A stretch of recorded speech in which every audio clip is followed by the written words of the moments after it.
Welcome back! It's been a solid day since I've seen you guys. And so I got the Paolista here. I actually got this yo-yo. They had this like mystery dip or something YoyoFactory did a few weeks ago. That's how I actually got it. Happy, really happy with the result of that. Because this one I think is going out of stock soon. I feel like it should be at least because it's a little bit old. And it's so good. I love it. I have the string a little bit too short on this one. It has the perfect weight for me, which is a little bit less heavy than the edge, I think. The width of it is a perfect width for finger grinds.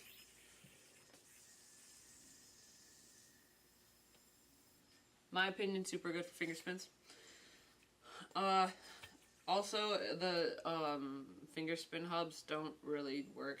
I mean, you could finger spin, but it's kind of flat, which I like. Instead of having that annoying axle dimple thing in the middle of your yo-yo. Quick do an edge comparison. A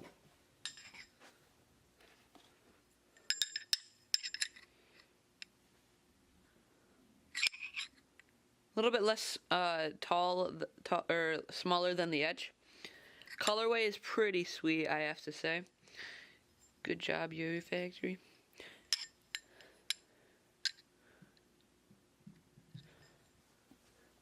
The edges on this yo-yo are like really distinct. Has a great finish for finger grinds. Actually, I would say it's probably like 7 out of 10 for finish for the texture for finger grinds. I'm very happy with what I got for like a $60 yo-yo.